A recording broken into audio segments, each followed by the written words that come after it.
morning and welcome to the first Eye of the Tiger of the school year. I'm Rachel Barber. And I'm Nick Chang. New this year, Tuesdays after 3-day weekends will be collab days, meaning fourth period will end at 1:45. So that the teachers are still able to meet with each other, do the gatherings that they need to do, and still progress through that PLT process like they like to and would like to be able to do. The only exception to this change is our first 3-day weekend. The Tuesday after Labor Day will be a full school day, ending at 2:30. Also new this year, student government will host a Sadie Hawkins Dance in March. Sadie's, alongside last week's freshman dance, will replace all outdoor dances. So we thought we'd bring both those dances back with more success, and that was the goal. So we put on our dances to have as much attendance as we can, so we're trying to get students re-energized with a new dance.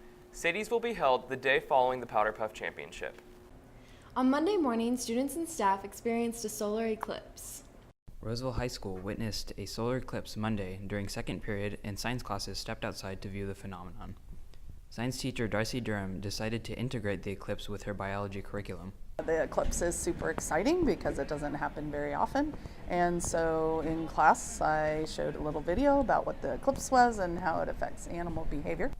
Administration expressed concern for student safety, advising students not to view the eclipse without proper equipment. Senior Noah Mata showed sympathy for those unable to watch the eclipse during second period. I think they are missing out because it's pretty interesting and unique. According to senior Isaiah Jones, students who could not observe the eclipse did not miss much. The people that can't view it, they're not missing out. They could probably some way look it up on YouTube or just get a diagram of what it is, because it's just the sun. Roseville will not witness another total solar eclipse like Monday's until October 8th, 2033. We now go over to Dom Taylor for sports. Good morning, and welcome to the first Eye of the Tiger Sports Network show of the year. I'm Dominic Taylor, and I'm so excited to be your news source for all things Roseville sports related on Friday shows for the next year. Speaking of new beginnings, girls varsity volleyball recently hired former Granite Bay volleyball coach Travis Vincenzini as their new head coach. We go to Carly Duggar with more. New volleyball coach Travis Vincenzini has a history of winning and knows what winning programs look like. Granite Bay, I played there for 4 years. While I was there, we won our section. When I was a senior, we had a really good team that had been playing together for a long time. I got recruited to play over in West Virginia at Alderson Broaddus and played there for 4 years as a libero. While I was there, we were ranked, I believe, in the top 25 in Division I. Although this is Vincenzini's first head coaching job, he has coaching experience from Granite Bay JV volleyball and other programs. I'm currently coaching for their JV team as well for the guys side, so boys volleyball. And yep, I coach boys club at Synergy 4. Vincenzini already has the girls varsity volleyball team thinking about a mentality of hard work, competition, and earning respect. Goals for the team is just to be a highly competitive team and to basically give 100% effort and be a respectable program. Along with Vincenzini, EOTSN would also like to welcome all other new coaches who have been hired, including new baseball coach, Coach Zanoli, and new tennis coach, Coach Duncan. In other sports news, the football season starts today as Roseville heads north to play the Chico Panthers. Last year, the Tigers defeated the Panthers in dominating fashion, shutting them out 38-0. This year, it's still up in the air how the Panthers will match up against the Tigers. However, Roseville has confidence going into their first game. They didn't show us much on film, but I think we can go get them this week. And that's it on your home for Roseville High School sports, top plays, breakdowns, and more. Eye of the Tiger Sports Network, EOTSN. And now we go over to entertainment. Thanks, Dom. For the last issue of Eye of the Tiger every year, the A&E staff does a summer preview of what we think is going to be good. Now here's what actually was. 2 of the best summer movies came from competing extended comic universes. Wonder Woman brought the first ever female superhero origin story to the silver screen and couldn't have done a better job. We've been waiting for DC to finally hit us with Wonder Woman, and they definitely hit it hard.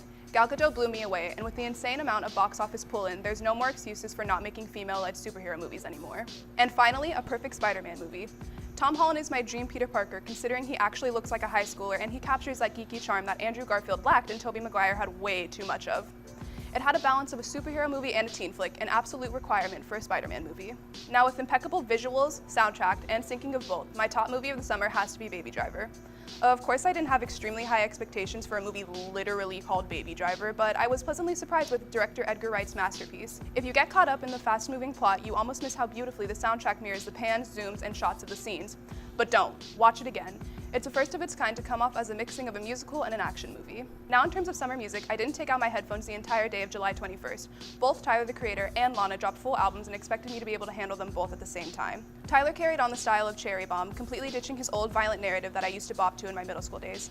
Speaking of ditching old styles, Lana forgot that she was born to die and finally found a lust for life. This album was filled with positivity and life lessons, and in Lana's own words, it was an album that was made for the summer, and it was definitely no bummer.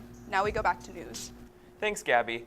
Science teacher C.J. Addington and members of the community are still waiting on the corpse flower to bloom. While Addington expected it to bloom last week, he is proud that it has made it this far into the process. You know, even though it takes 10 years, it went by really quickly.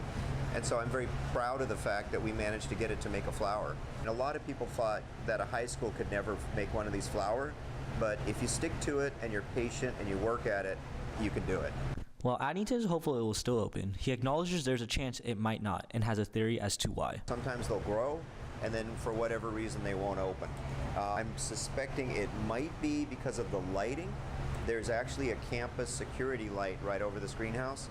It shines on the greenhouse all night, and it might have fooled the flower into thinking that it was daytime all the time. Addington is currently cultivating 2 more corpse flowers, which he hopes will bloom in the next 4 to 5 years. That's it for us today on Eye of the Tiger. And remember, we're always on at eyeofthetigernews.com. See you next time.